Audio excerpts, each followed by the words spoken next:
Hey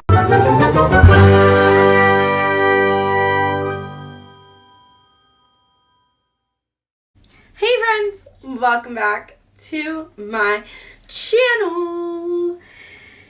I was very inspired by Beth from Beth. It's her last name and it starts with an M. I'll link her channel down below. But she used to do this thing on BookTok. I'm no longer on BookTok, so I do not know if she still does it or if she's moved it to the Tube.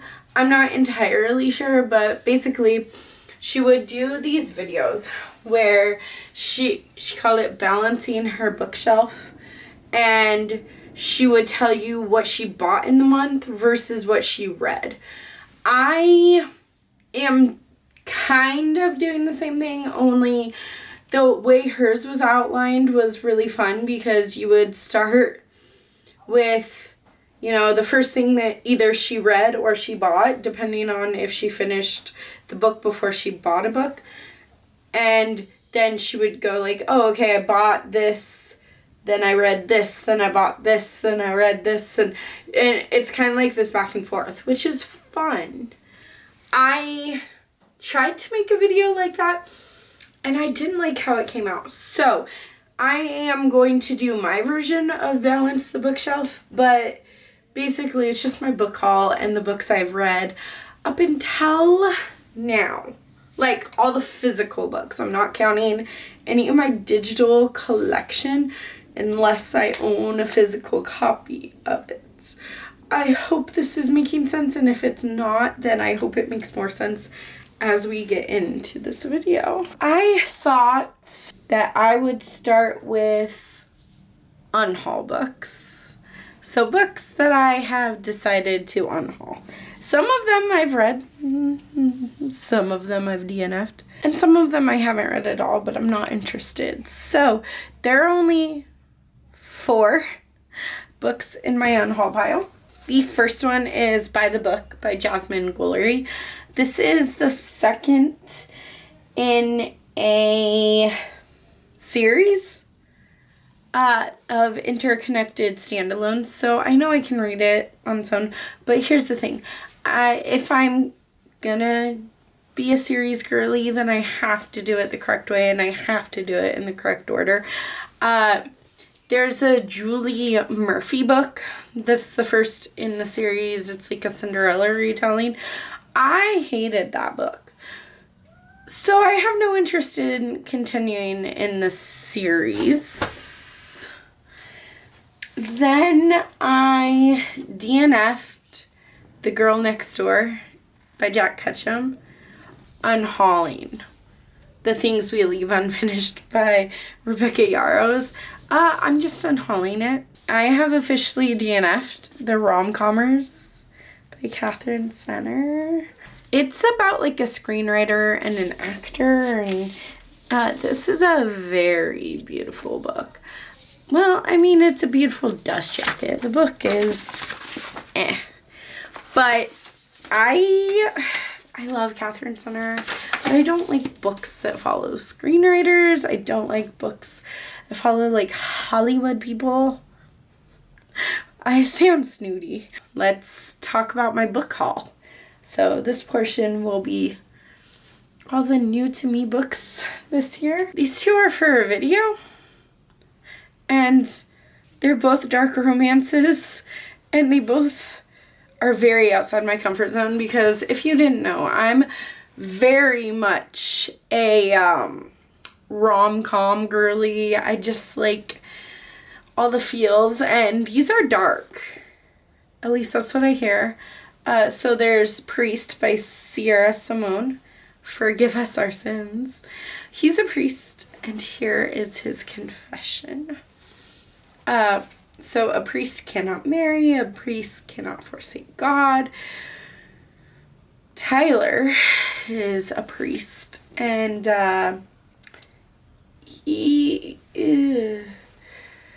meets Poppy in the confessional, and she makes a confession that he can't believe And now that's all he can think about. And the other one is Brutal Prince by Sophie Lark. This is the first book in the Brutal Birthright series. This is a lot. They're a match made in hell. The Griffins and the Gallows have been battling for control of Chicago's underworld for generations. Now Ada, the youngest and wildest Gallows sister, crashes a party at the Griffin Mansion and sets a fire there to stave off in a war. So to make sure there's no war, her dad arranges a marriage between Ada and the eldest Callum Griffin, and they're like sworn enemies. It's a marriage of convenience. It's an arranged marriage. Then I got a Pango order because I had money on Pango. So I have See You Next Fall by Annabelle McCormack. This, honestly, it just sounds like a very swoony romance. Discover a captivating friends to lovers contemporary romance that transcends boundaries in this heartwarming and steamy tale. Ask Cordelia Black why she did it. The answer will always be, he had it coming. This Girl's a Killer by M.S.C. Wells. Cordelia Black loves exactly 3 things: her chosen family, her hairdresser, and killing bad men. And that's all that I had to read to be like, sold. Trap by Melanie Rabb. I know who killed my sister. I wrote this book for him, and it's a trap. So Linda saw her sister be murdered 11 years ago, and now she's a recluse in her house. And she finally wrote a book for the first time since her sister was killed, trying to get her sister's killer to go after her to trap him. The Girl Who Loved Tom Gordon by Stephen King. I've read this before, so I kind of feel bad. Like, maybe I shouldn't count it, but I'm going to because I do want to reread it. This was one of my first Stephen King books as an adult, I believe. And I remember saying that I was super bored. But there are some scenes in this book that have stayed with me. And I kind of just want to reread it and try it again. It's about this girl, Trisha, who was out hiking with her mom and her brother who were arguing. And she kind of went off the trail and she got lost. And then scary stuff happens. How Will I Know You by Jessica Treadway. This is a beast. This is a thriller. And on a December day in upstate New York, the body of a high school senior, Joy, is discovered in the woods at the edge of a frozen pond. Since her disappearance weeks earlier, Joy had been presumed drowned, but now an autopsy reveals that her death was not simply a tragic accident.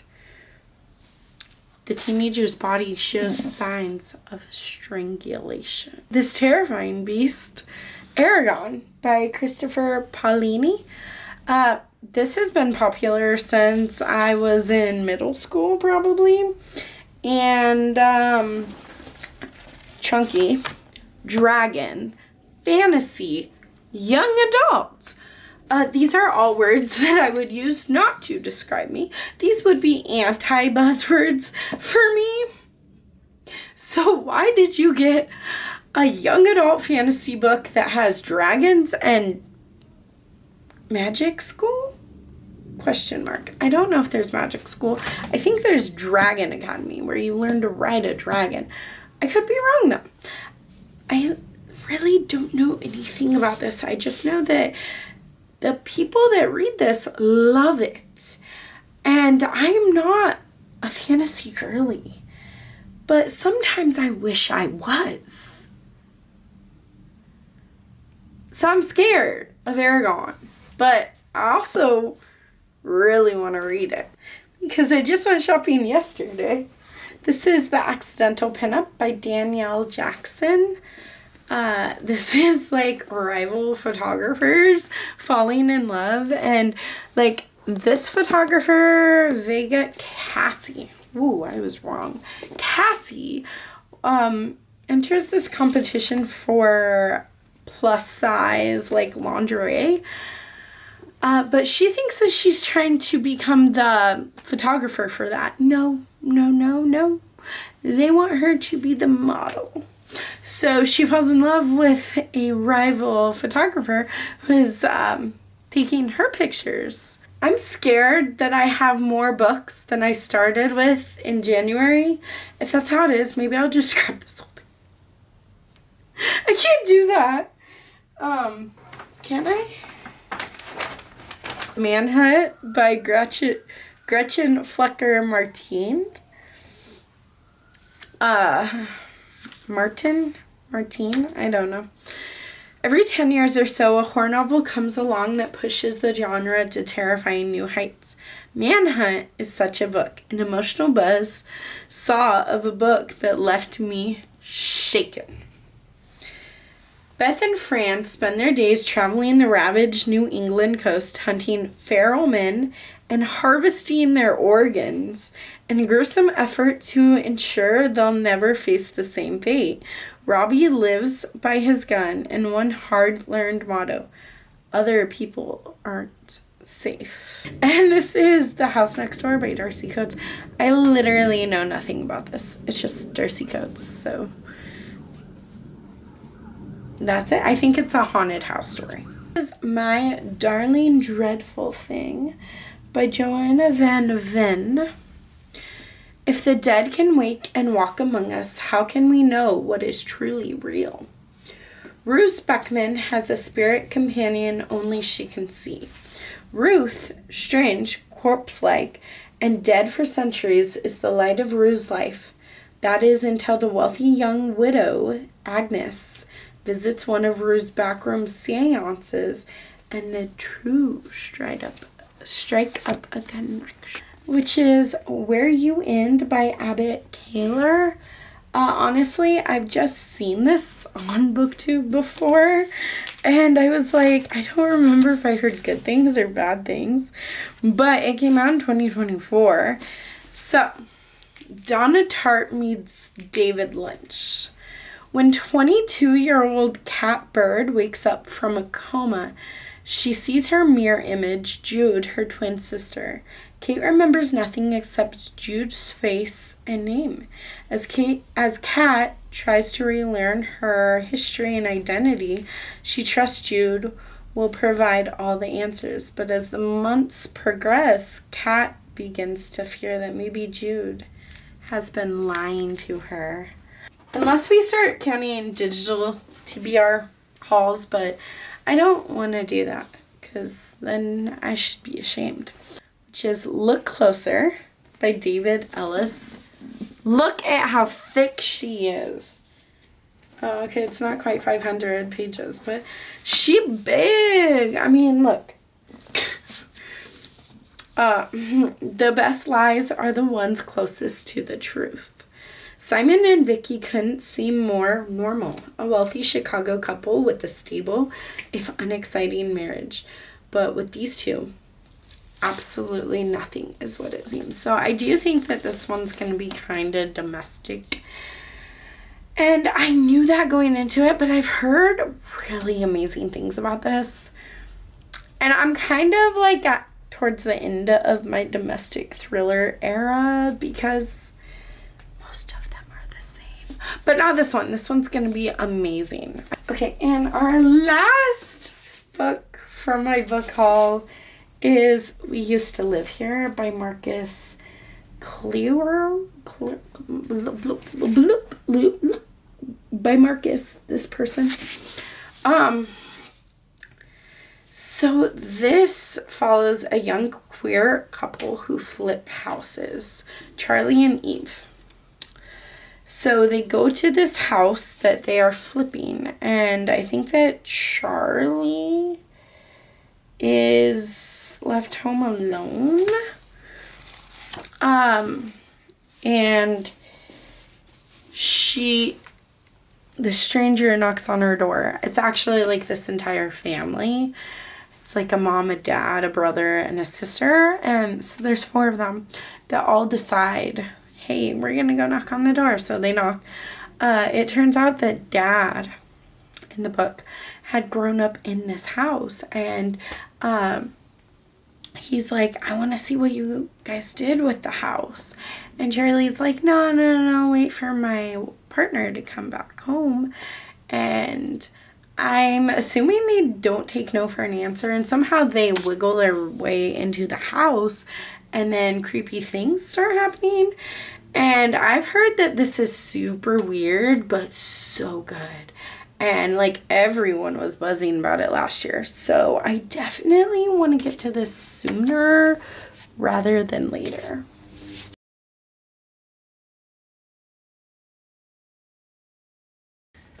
I'm not going to give you my review of these books because I have a review of my January books up, and I will have a review of my February books up in early March.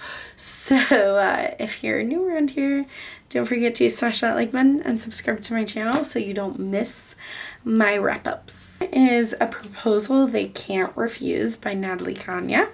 But here's the thing, I bought this in February and I read it in February, so it actually doesn't affect the numbers at all. It's 109 still, and that's Bright Young Women by Jessica Knoll. I'm going to be unhauling this one. And I read The Perfect Marriage by Genevieve Rose. I read The Fastest Way to Fall by Denise Williams. I also read Little Women by Louisa May Alcott. And then I read The Game Changer by Lana Ferguson. Then, as part of my 25 books to read in 2025, I was supposed to read The Hunger Games by Suzanne Collins, but not like the regular paperback edition. I was supposed to read this beautiful, super amazing illustrated edition that my husband got me. And I did read this one. And then I read Stay Sexy and Don't Get Murdered by my favorite murder podcaster. And then I read And Then I Woke Up by Malcolm Devlin. And then I read Sometimes I Lie by Alice Feeney, was on my TBR. I have Daughter of Mine by Megan Miranda because I did read this one. Whoopsie daisy. I bought me more books than I read off my physical TBR in January and half of February. So I actually have 100 physical books still on my TBR to read. When we started with 98 books, so that number should be going down, not up. I'm starting to believe my husband when he says that I can't get my TBR down under 50 because that was my goal by the end of this year, but we will see. Thank you so much for watching this video. Don't forget to like and subscribe to my channel if you're new around here. And I know that I was just holding up Scrappy Little Nobody by Anna Kendrick. That's not her name. That was her memoir, and I've already read it. I just liked it so much that I wanted a physical copy, so it doesn't really do anything to the numbers. The numbers stay at 100. So going forward, let's try super hard to actually read the books on my physical TBR instead of just collecting more books. Anyways, thanks so much. I'll see you in the next video. Bye.